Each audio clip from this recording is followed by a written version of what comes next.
Welcome to Thrive, where I believe you were not created to survive, but to thrive. And if you change yourself, you can change your world. Welcome to another episode today. I'm really excited. I got my friend, my brother, fellow pastor in the building. We got the bishop, the Reverend Phil Mion with us. Welcome. Honored to be here. Welcome to Thrive. How you doing, brother? I'm doing great. How are you feeling? Feel good. Baby number 2 on the way. Let's go. It's a baby boy, so we got that taken care of. That is awesome. Boy, girl, we're done. Are you guys done for real? Like, Yeah. We're done. We're not done. even thinking about number 3? No. The Lord told me that it's time. It's time to close up shop. I think you already told me the name. Are you guys saying it?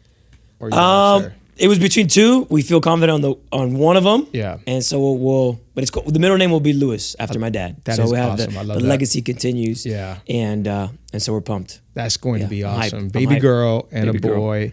Do you feel like you're thriving in fatherhood? I do. It's great. It's, Eden is now what? 2? Almost? She's 2 years old. and change.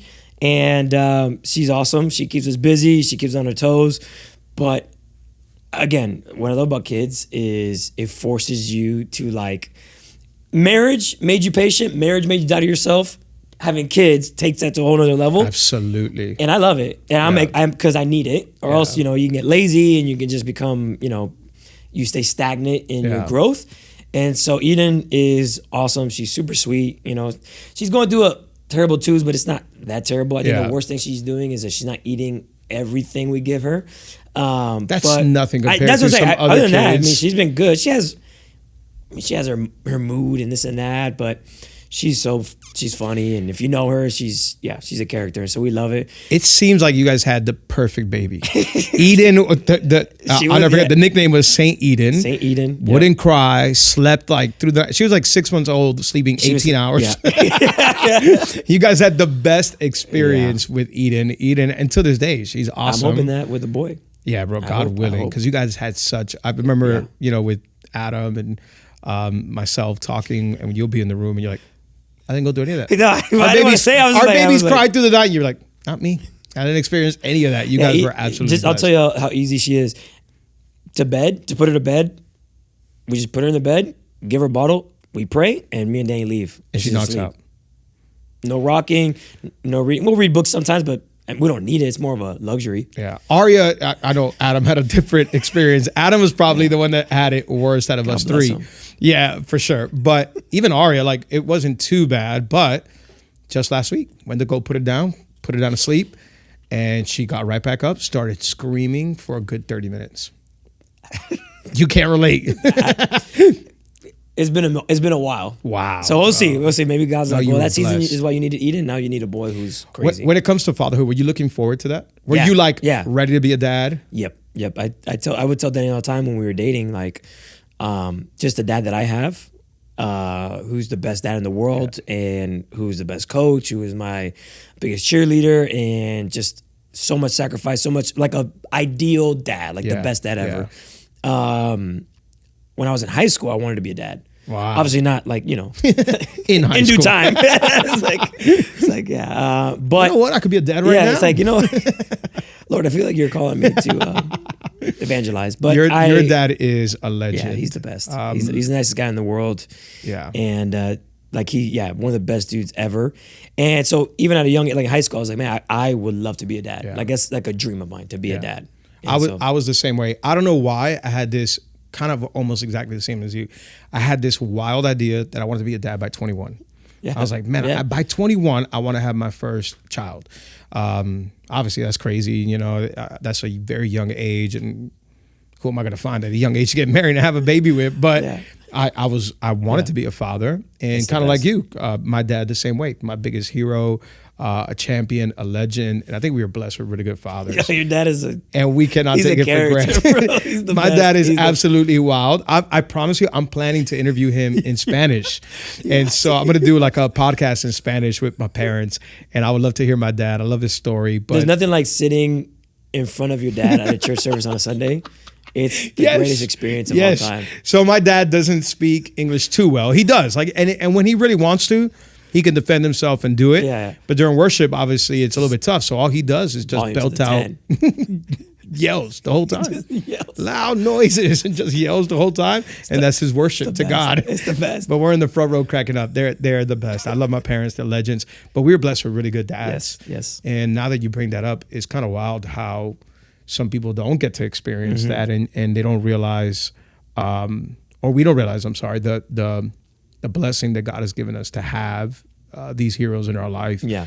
And I think it's given us big shoes to fill when it comes to now us being dads. It's like, okay, I was just talking to somebody literally right now, right before coming into the studio, who said they get home from work, they're exhausted, and their son is meeting them at the door. Yep. And they're like, Dad, let's go play catch. And he's like, I'm so tired. I've been working all day, but he's like, let's go. Yeah.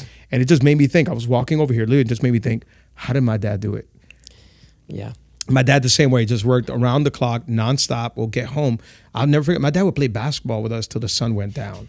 You know, and we're just us playing basketball in the backyard, came home exhausted, all beat up, scraped up from being out in the field all day working. He put up channel letters, signs, so that's what he did his whole life. So being out there working all day, we'll get home exhausted and do it. It's like, man, we got some legends to follow. Yeah, no, it's a good motivation, right? Like to be better. And I know that's what they would want for us, like to do better than them and to raise them how we feel God has, sought out for us to raise our kids. And so it's like, it's the best support. It's a good motivation. And so I'm pumped. And he's loving life being a grandfather. Bro, when you tell me he's absolutely especially with loving girls, it.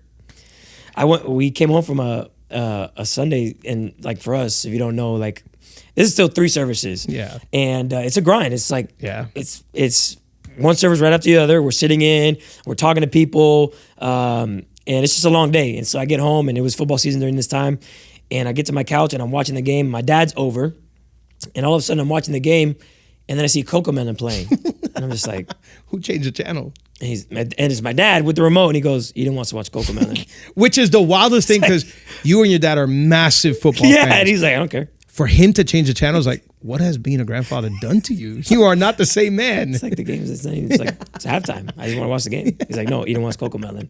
And so we watch Cocomelon the rest of the day. Eden gets. Yeah, so he's loving it. But it's beautiful to see that side of him. Yes, Same thing with my dad, to see him. The other day, he's letting my nephews do whatever they want. And he'll take them anywhere, do whatever for them. But it's such a nice side to see that side of them and see them now growing in that. It's been absolutely beautiful. We've been, obviously the podcast is called Thrive. And so we've been talking about how life can be challenging and overcoming challenges. With fatherhood, there's a whole bunch of challenges. In marriage, there's a whole bunch of challenges. What do you think is one of the challenges you've had with like kids? Now with one and another one on the way. I think it's attention. I could be on my phone a lot. I could be in work mode a lot. I do play video games, and I try to play at a reasonable time. But sometimes, like, because you could be so fixated on escapism, you're like, I'd rather be playing than doing something or be watching a movie or hanging out. And so I think for me, it's just the attention and just like making sure that it's always Danny and Eden, and then now my son first. And all stuff will come. And it's not important either. Yeah. Like, I don't need to answer. Like, one of the rules I'm trying to do is like have my, like when I get home is I just put my phone on the table and that's it. And I put it on Do Not Disturb, and I'll get to that text. I'll get to the email. I'll get You've been really good with that, putting it on Do Not Disturb. Yeah, but then there's like because I'm Do Not Disturb, maybe somebody called me. And so I'm still working on that. But that's the biggest thing. I think the biggest way I'm trying to thrive as being a dad is like being attentive, because right now Eden's at that stage where if I'm in her room and we're playing and she's trying to show me something and I'm on my phone, that's so detrimental to her. Yeah, she'll notice it. From at this age. So it's like, trying to just leave my phone somewhere and just be totally locked in on her, totally locked in how I talk to my wife in front of her. Attention is like a big one, especially in her developmental stages. It's crazy. Like, it's so true. If marriage made you die to yourself, kids take you 1,000% next level. Yeah, and so I think for some of us that want to thrive, that want to get better, it does take a whole lot of self-analyzing to be like, man, am I doing terrible? Where can I get better? I want to be a better dad, a better husband. But it does add a little bit of pressure, good pressure. Because otherwise, we can tend to just kind of chill, relax. And no, it's like, man, I always want some growth. Phil, I absolutely love you. You're my brother. We've been doing ministry for a long time. Do you feel like in this season, apart from fatherhood, you're thriving in life? When it comes to ministry, when it comes to being a husband, like you're what, 30? 30. I'm at the age where I don't know how old I am anymore. I'm 30 something. I'm 33. It's my Jesus year. That's wow. That's how I remember. Except, I don't want to. The year that Jesus died. Would like to live. I'll never forget. We were 33 when we became lead pastors of this church. And I was at a meeting one time, and the pastor that we were in a meeting with goes, we have this couple here who just took over a church. How old are you, Alex? And I go, 33. He goes, that's the year Jesus died. And the whole room is laughing, and I'm like, sick. Thank you. Yeah. Yes. And then he goes, but also the year he resurrected. Like, well, I don't know if I can do that. Yeah, and I'm like, I'd rather the resurrection and the death. But 33 years old, you've been doing youth ministry now for... Same, along with you guys. Yep, so year seven, going on 8.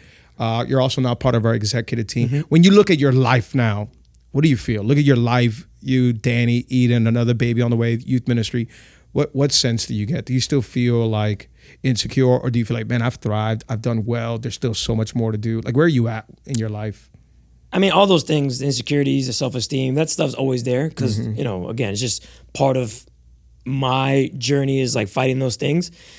But overall, all I can think of is just looking back from just my whole life, everything from parents, from being a teenager to college to ministry to... I'm just thankful for God's grace, really, to be honest. Like I got into ministry very immature, and I'm thankful that there was people that, like yourself, that believed in me and saw what I could be, even though I didn't see it, by giving me leadership opportunities, giving me opportunities to be a small group leader to some senior boys, and just to have people around me that I think, in my life, I believe God speaks to me through certain people. Yeah. Like I think obviously the word of God is the loudest voice in my life, but the second loudest voice is how he speaks to people. And I just think, I'm just thankful for everybody who didn't give up on me when it came to mistakes that I did, attitudes that I had, whether it was anger, whether it was selfishness, whether it's all that stuff. People still believed in me, from professors to coaches to parents to leaders to pastors, friends, and I'm just grateful. Honestly, I'm just grateful to be in the position that I'm in, and I that's all I can really say. Like I'm just grateful. Yeah, just grateful. I look at what you've become and who you are today, and all you represent, your family, meaning you, your wife, Eden, and now another baby on the way, and I'm so proud of you. And our theme this year has been Glory Days, and I feel like your best days are still ahead of you. Yep. And to see your growth has been absolutely wild. And to me, it's one of the greatest joys of my life, honestly, to like look at a brother and be like, dude, this dude's absolutely crushing it. It's been awesome. If you're watching this and you don't know, maybe you're not a part of Calvary, Phil's been our youth pastor for the past 7 years, now as part of our executive team. What I think, and I always add this at the beginning because obviously, I know there's people out there who'll be like, oh, of course you're biased. So yes, absolutely I'm biased. But the best youth pastor on the planet. Like if there was an ideal youth pastor, I always think about it this way. Like if you remember in some video games, you could build your own basketball player. You're like, level 10 on everything. That would be Phil. And it was the obvious choice when me and Dana became lead pastors. Phil was the obvious choice. Just literally a God anointing and a God assignment, a God grace over his life. And just absolutely has been crushing it for the past 7 years, going on 8. I think, obviously, best youth ministry, best youth team. Now has almost 100 youth leaders that you guys serve with here together on Friday nights. Get rid of some of them. We have too many. Some of them are like, I love it. They've been serving with us 8-9 years. They don't want to move from you. But let's go back a little bit. And I think your story is awesome because you didn't really grow up in church. Mm-mm. And maybe went from time to time. I think you remember telling me. Yeah. We were going to a church called Calusa, and it was every once in a while. Yeah. And mainly Easter, Christmas, and then maybe for like a small period of time, but really wasn't involved. Yeah. And that's like now, obviously. You're born and raised in Miami? Born and raised in Miami. Whole life? Both families Cuban. Yeah. But yeah, didn't grow up in a church environment, 100%. There was a time in your life where you've mentioned and you've shared it in messages where you got really angry, and it was when your family went through divorce. Mm-hmm. Yeah, I was 14 when my parents got divorced, and it was just like a very, like the first big thing that happens in your life, right? Because my parents, and they're still amazing to this day. It was just one of those things where like life was good. My parents were awesome. I was playing football and going to school and had friends. Like it was just a good, hit things here and there. But this was like the first like, whoa, this is how like almost like a loss of innocence type of moment. Yeah. We're like, oh, this happens to people. People do this, or it's not always perfect. Yeah. And so that was big where like, I didn't talk to people for like months. I was very quiet. Closed off, very angry, very holding in emotions, right? Like not knowing how to process that. Because I was like growing up, I was very shy.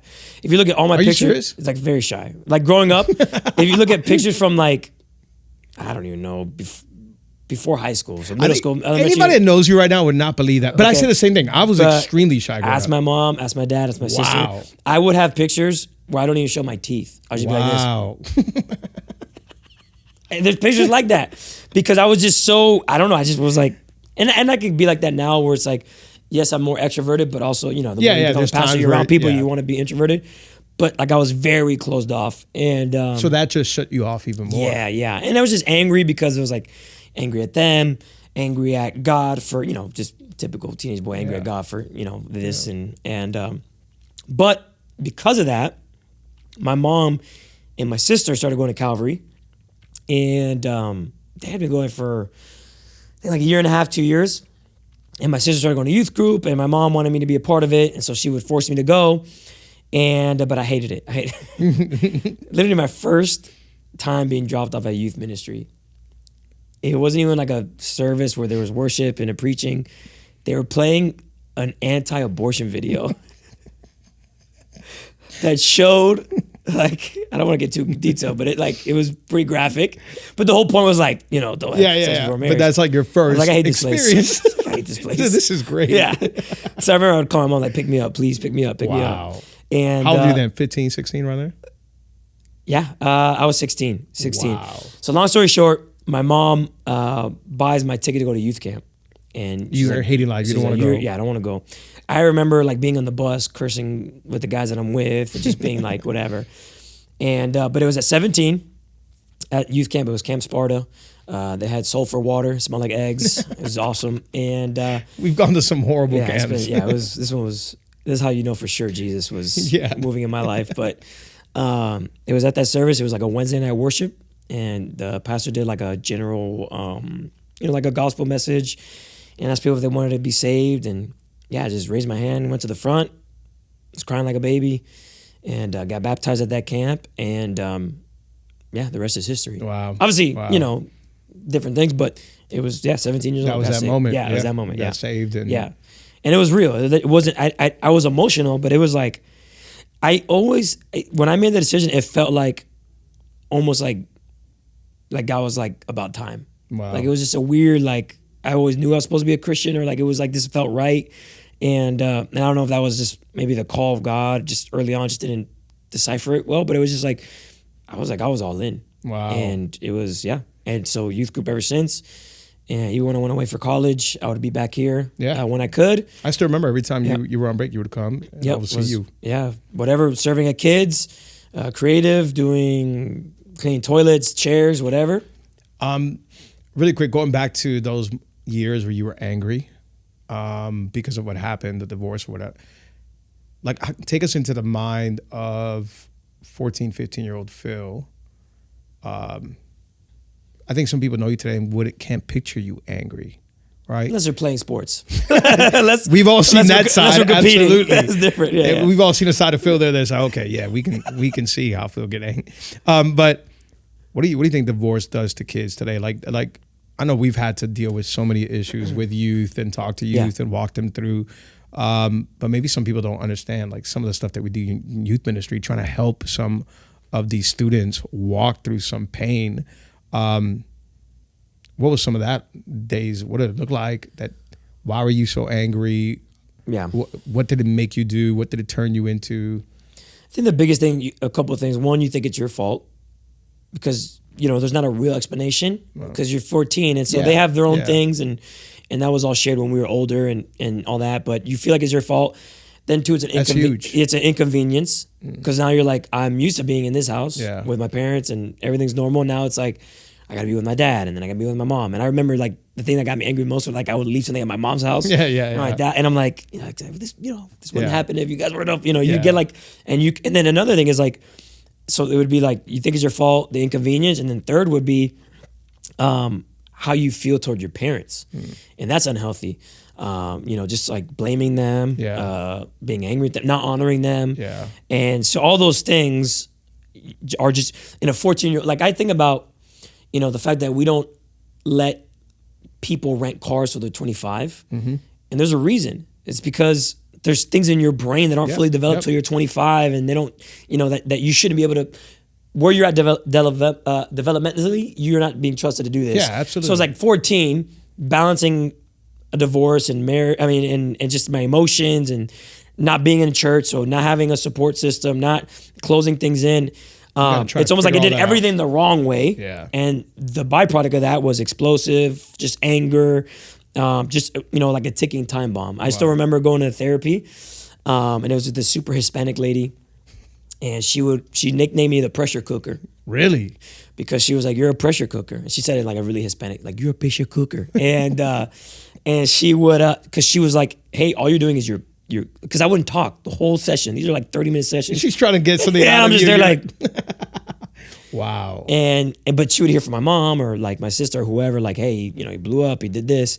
And so it's one of those things where like, she was like, you're a pressure cooker. And I think a lot of times what we deal with students is the same thing. It's not like it's going to be the same reaction. I know every story is different. Every divorce maybe have a different reasoning behind it. But a lot of it, like, we'll do a message on relationships, or we'll do a message on, or just a random altar call. Sometimes we've done it where it's like somebody will go up there, whether it's Pastor JP or myself, and we just feel the Holy Spirit lead us like, hey, you're here today and your parents are divorced. Can we just pray for you? And a bunch of hands go up. And one of the things that we pray is that we would pray that one, they don't feel like it's their fault, that it's not their job to fix the marriage because they love their parents so much. And so they want to like, how can I help mom? How can I help dad? How can I bring this? Because your first instinct is for what was done to be undone. And so like, I want to be back together. So how can I fix? So I got a story to that. And I told this story to Diana the other day. When I was young, my parents are going to hate this. When I was young, my parents are still together. But obviously, to me, I lived in a very normal home. So I'm like, fighting is normal as far as discussions, arguments, all that. My parents never had a full on war, but there'd be times where they'll just get angry and I'm leaving. And I remember one time I was maybe like 12, 13 years old. My brother was probably 11, 12, somewhere there. We're like a year and a half apart. And my dad's like, I'm leaving. And we're like, no, Dad, you're not leaving. And me and my brother went outside. And we took out the air of all the tires. So your dad was bad. My dad was so angry. Kill both of you. We thought he was leaving and he was going to get divorced of my mom. And we're like, no. Well, you decided you try to fix it. Right. That was our way of fixing it. We took out the air of all the tires. He went out. Bigger than you two. You don't understand. He went outside when he saw the car all four flat. But he was so angry at us. Did he walk? No. He went. He had to go get. He just got so angry because now he has to sweat, fix 4 tires. He was so angry. But it's so true. We try to fix things in our young mind. And obviously that's a crazy, funny story. But what it does. Pressure, 100%. Yeah. Bro, that is wild. I had to deal with that. You've come such a long way. Yeah. Like I can't picture you, obviously, other than when we play sports, as an angry pressure cooker. Yeah, it's just, again, it really is, that power of the Holy Spirit is really like the testimony of my parents' divorce, because my mom and dad did things so well, in the sense of, like, my dad was the type of dude who's like, if you don't want to come to my house, even though it's my day, you can stay at your mom. Like, they protected us the best they could, even though they were divorced, but they did stuff together. Yeah. My dad would come to family gatherings. And even when my mom was dating my stepdad, now Jersey, my dad and Jersey were friends. Yeah, they were best friends. They were friends. It was the craziest thing. Like, we went to, again, I'm going to share this story, and it's like just weird, but we went on a family trip to Costa Rica. Yeah. And my dad came with us. Yeah, no, I remember when I got to know you and seeing their friendship, I'm like, this is wild. And we're on the way to do whitewater rafting, and we're on this bus. And the tour guys like asking us, just asking us about life and who we are. And they get to my dad, And the guy's like, oh, so, who are you? He's like, oh, I'm their dad. After hearing about my mom in Jersey, he's like, what are you doing here? Yeah. But it was so healthy to see. I would rather it be weird to other people, absolutely. But it's like, man, my family's not. Yeah, you got your dad and your mom basically together a lot. Yeah. And so you still had a very they put us first and all that. Yeah. Even when they started dating other people, they always put us in the forefront, even though they got divorced and whatever again, all that stuff happening, it was still about us and they still protected us. And so I was angry and I had a rough little patch there for maybe a couple months, but overall. Because then they both get saved. And so then they start fixing things and they actually. Yeah. My dad was saved at an FCA event. An FCA is like Fellowship of Christian Athletes. And they would have people come, like athletes that were Christians. I think he got saved when he was in high school, but again, just didn't. Yeah. So I think everybody just, when anything drastic happens in your life, you go back to the church or you go back to maybe hearing the gospel message. And that's why seed planted is you never know when God's going to water. He ended up going back to church. Started coming to Calvary. My mom started going to Calvary, met Jersey there. Or not met Jersey there, but Jersey started going. It's just, again, Calvary's where everything monumental in my life happened. My parents got rededicated their lives. Me and my sister were baptized and saved there. My mom and Jersey were married through our church. I met my wife, my kids. Eden literally took her first steps ever in the front patio of our church. That's right. And so it's just like, it's crazy. But again, going back to what I was saying before, just like God's grace over all that. Even like a tumultuous time like that, it was filled with grace. No, what a beautiful, beautiful story. Like I said, I'm just so absolutely proud, bro, to see your life and to see all that you're doing. A lot of people don't know you played college football. Yes. So you played football in high school. Yep. And you ended up getting a scholarship, and you went to Harding? Yeah, Harding University is a Division II school in Arkansas. So going from Miami. You went to the middle of nowhere. It's literally the middle of nowhere. You went from Killian High School. Killian High School, at that time was amazing. Huge. Yeah, you had a great ton of kids. We graduated with 800 seniors. Wow. Huge classes. So school was full of kids, and then I go to Arkansas where the town is 18,000 people.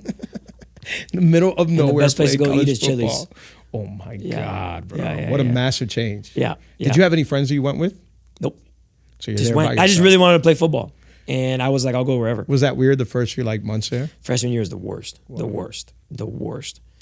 I did so bad in school. I failed the English class. Granted, she was a super feminist English teacher.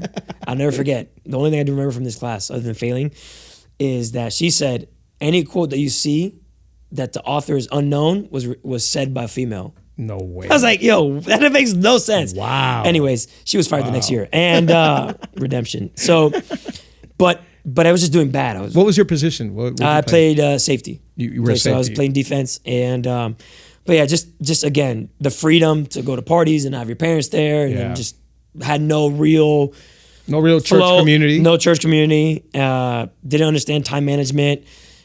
Again, given too much freedom, and I took advantage of it, and just did all 4 years out there. Did all 4 years out there. But every break you'll be down. You'll be back here. Yeah, I was here Thanksgiving, Christmas, and summer. Yeah, I remember I would see you. I think the last I started coming here 11 years ago, so you were probably in your junior year or something like that. 2012. Yep. Yeah. 2013. And so I would see you here whenever you were on breaks, and I got to know you little by little. And then I know you would help out with creative team. A lot of people don't know Phil was on the creative team. Yep. And you would help out Michael, who again, shout out to Brisa for the second time. Help is generous. Yes. Generous, Michael, and Kenny would work on videos. Yep. Us three. Me and Mikey were interns. And because I went to school to be a physical therapist, but it was around my sophomore year, I'm like, I was I think it's anatomy and physiology 1. I was like, I don't want to do this. This is terrible. And I told my parents, because my dad was really not pressuring, but it was hey, it'd be cool to stay in the sports field. And I love sports. So hey, what do you think about sports medicine? Maybe going pre-med or going to physical therapy school. And so I was like, yeah, I'll go to, I'll start college with that track. So I did all that. And I just was I just didn't feel passion for it. I didn't like it. And I told them, I go, okay, look, we get it. You may not be passionate about this, but finish for us. Yeah. And so to honor them, I was like, okay, I'm not going to change my major. I'm just going to finish. I can graduate on time and whatever. But I always love movies. To this day, I love movies. I'm a movie nerd. I have too much useless information about movies and directors and behind the scenes. I love it. And the art of filmmaking is amazing. And so I always wanted to be a filmmaker. And so whenever I got a chance, I wanted to learn how to edit. I wanted to learn how to work on a camera. And so when I got back from college, the first team I joined was creative and then youth. Wow. And so, so editing videos, learning how to do Premiere. Interning on the creative team. Yeah, interning and having the best time. It was How were those days? You, Mikey, and Kenny This is the best. It was awesome. It was, You guys were in a separate building because I remember I was already on staff. I was working in this building. To leave us by ourselves. Leave creatives in a separate building, just literally trying to work on videos Working till all day. 3, 4 in the morning. Sometimes, a lot of times putting all-nighters. One time we were doing a video shoot for a series that we were doing called Kings and Prophets, and we did it in the old church warehouse that we had, or the warehouse we still have. Yeah. So we were filming that, but the next day we had to wake up early to get like a sunrise shot of a Good Friday video. So me and Mikey slept in the warehouse. In the warehouse. Yeah, in the warehouse. On top of so we had extra chairs like stacked up. So we're on these chairs, like literally sleeping, and we woke up the next day stinky, all smelly, and we're like, let's film. It was the best. It was awesome. It was awesome. I got similar stories like that. Like when I started serving, same thing. If you have to, you sleep at church because we're doing a drama or whatever. Yeah. It's like some of those are the best times. Yeah. And I know like right now. For the age that I was in, it was awesome. I can't do it now. I oh, no, yeah. We wouldn't work the next day. We'll be, But so many people are like, church hurt because of this. It's like, man, some of that stuff like shaped us, made us. Yeah. We enjoyed it. Yeah. We learned so much. Yeah, but I can't picture you, Kenny, and Mikey out there just. Well, ask Kenny. He's got some stories. He has one in particular that. Well, I'm trying to think of what the project was. It was the pre-roll, which is a video we play before our services, just to kind of people in the lobby hanging out to get them in service. So at this time we needed a new one. So me and Mikey were tasked with doing it. I was doing the visual aspect. So I was, screen rolling. So just like recording just different B-roll shots of like Miami or whatever. And Mikey was working on the audio. And Kenny had an emergency with one of his daughters. And so he's like, guys, I have an emergency. Like, I need you guys to finish these videos. Focus on, get it done. And Kenny's always like, he was like the best to work under. Yeah. If you know Kenny, he's the best. Yeah. And he let us get away with a lot of stuff too. So he was very lenient, but he's like, hey man, I'm gonna be back. And this is already like 12, 1 a.m. Yeah. And so Kenny leaves. We do start working, and then we just get to this place where like, I don't know, we're just like, we need a break. So we put on like heavy metal music, and we just destroy the creative office. Oh my God. And the aftermath is Kenny comes back. It's like 2:30 in the morning. We haven't done anything from work. I have my shirt off. I'm in my boxers. Mikey has his shirt off in another room. Super suspect. Super suspect. And there's couches turned around. Oh my God. And Kenny looks at us. And then he just walks into the creative office and just starts editing, puts his headphones on. And so we're just like, bro, we need to get our stuff together. Wow. So we put everything back together. Who are we? We started working. We worked till like 6 a.m. Wow. It was terrible. Wow. It was so bad. It was so bad. But the pre-roll was good. It was a great video. We used that pre-roll for a long time. It was great. It was great. That little moment created inspiration to create the rest of that content. But I love that kind of stuff. And people like see us now. They have no idea some of the stuff that we just did around church. And it's like, man, we helped out anywhere. The church is the best thing in the world. It reminded me, there's a kid that came up to me after youth. And he goes, hey, I feel called to preach. And before I gave him my whole spiel on what we tell young guys who want to communicate, it brought me back to like, we never wanted to preach. We never thought we were going to preach. Never. And it's just, we started like creative, cleaning bathrooms, kids ministry, VBS, whatever, sound. Yeah. And it's just like, it's just crazy to think about. My friend reminded me last week of a time where I tried out for the worship choir. I can't sing for nothing. He goes, hey. Like, the mics are off. I mean, I should be fine. He's like, do you remember when you tried out for our youth choir? And I'm like, let's not talk about that, please. I don't remember that. I was literally like 16, 17. And I literally served everywhere. Yeah, literally, I opened up doors, cleaned bathrooms. You just wanted to be a part of it, yes, man. And like, you just were like, God did something in my life. I love Jesus. Yes. I don't even know. I'm going to give my life to the thing that I think has blessed me the most. And so I served anywhere for anything. And yeah, one Friday night I'm looking at the choir, I'm like, bro, this is awesome. And I think I can go up there and just join them and then just, it's like, it was a big choir. We had a pretty big youth choir. And I'm like, I'm going to do it. The next Friday I'm up there. And I just look down in the front row and all my friends are laughing. Bro, imagine social laughing. Media back in the day. Oh my gosh. Like, every once in a while I'll go back and I'll find some pictures of stuff that I would do in church. And I'm like, I need to put up like a story because it's true. It's like we never thought about preaching. Man, I just served anywhere. I did anything, whatever help was needed. We were just around and God available. Protected us, I think, or gave us, like God knew where He would place us, and He put us through those things to give us like a credibility of like a filter, like just a sifting of like, okay, let's see if they're really like about this, and we'll do whatever. And we're like, we'll do whatever. And I think little by little, our heart, without knowing that maybe God has this, like this is part of His will, was like, we had no idea. Literally, I never thought I would preach. I would be on a platform, never wanted it. I was always just like, I just want to be around the church. I love it. I'll do anything. Same thing. I remember me and my brother would be with our old youth, young adult pastor till 1, 2 o'clock in the morning, just recording videos. And we were just having the time of our life, recording promos all around the city for conferences or for events that we had. And it's like, never in my mind did I think I was going to be able to communicate on a platform. I just was having the time of my life serving. But I love the church. To this day, it is the best thing in the world for me. Through good leaders, bad leaders, I think we've been exposed to it. We've gone through it all. Like and it has not moved us. And so I think that's a testament. And that's an incredible example. You're an incredible example to a lot of young guys, young girls who want to be in ministry. And it's like, listen, you don't know. We've been through the trenches. Well, I told the kid was, all right, what time can you be here on Friday? Because I need you to talk to Gabe, who Gabe is our part of our excellence team. So set up and breakdown. And if you show up for a month, then we'll meet. Wow. And the kid's been coming. Wow. So I was supposed to talk to him last Friday, but we had Good Friday. And so, no. Just like, all right, maybe you are called to preach. Maybe you are called to be on a platform, but just titles and platform too early is just it's dangerous. It's dangerous. It's very absolutely dangerous. I found a picture a couple of months ago of I went to Canada with my young adult pastor. He invited me to Canada, and I was his arm bearer. And so, arm bearer is basically, if you don't know what an arm bearer is you're basically the pastor's assistant. Hold the Bible. Give him water, towel, water. And I literally did that. I was 19, 20 years old. And I went to Canada with him, and in all these pictures, I'm in the background.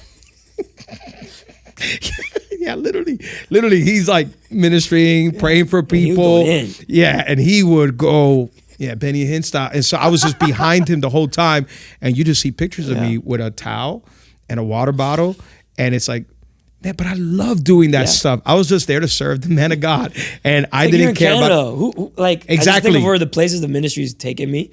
I'm thankful. I say that to people all the time. To me, I was just like, bro, who else at 19 gets to go to Canada and enjoy a week where, yes, we're ministering every night, all of that.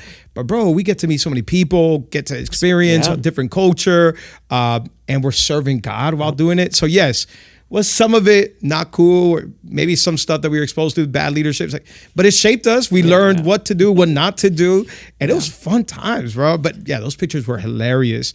I'll never forget that same young adult pastor. I've told this story, but that same young adult pastor takes me to Dominican Republic. It was a big group of us that we went.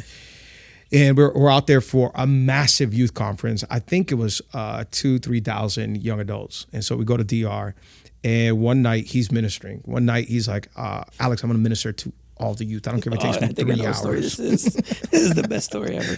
And I'm like, okay, so I'm ready with the towel and the water, and he's literally just ministry time. I'm going to pray for all the youth. I don't care how long it takes me. And I'm like, let's go, let's do this. And so I'm behind him, and I'm just there watching the man of God, serving him with my water and my towel. All of a sudden, he looks up on the platform, and he says, the whole worship team, come down. I'm going to pray for all of you. All of you, everybody, drummer, piano, I need everybody to come down. I'm going to pray for all of you. And so they all start. So immediately, all the music stops. So obviously, it sounds a little awkward because now there's no music, there's no nothing. Everybody comes down. As they're all coming down the steps, he looks at me and he goes, Alex, go play the keys. And I'm like, I don't. You're like, I don't know how to play the piano. I've never played the key. These hands have never touched the piano. And so I promise you know what I did? I ignored him. I acted like I didn't hear him. He looked him in the eyes. Like he told me, like, yeah. So I ignored him, and I'm just like, I'm gonna pretend that he didn't say that because, bro, I am not getting on those keys. And he starts telling the guys, all right, line up, the whole worship team. And he looks at me one more time. He goes, Alex, go play the keys. And it's the second time he tells me, what am I gonna do? So I put down the water bottle on the towel on the side. And that has probably been the worst.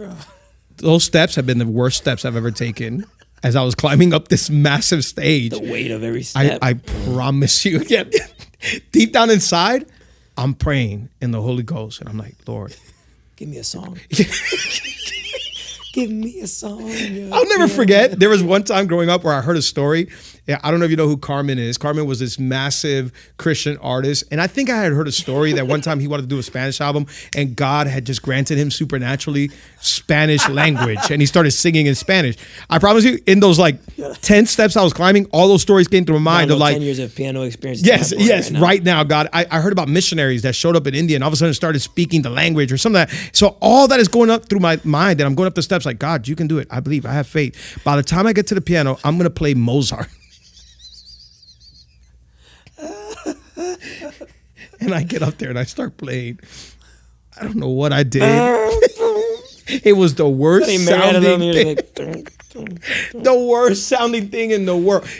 He looked at me after like a minute. He's like, come down. No music is better than this. I'd rather no music. And it's like, man, I could either get angry. You showed us pictures of that. Bro, that conference was massive. Yeah. But again, you can either get mad or you can say, man, what an opportunity to serve God. Yeah. This is awesome. And again, we never did any of this for titles, for positions, for anything.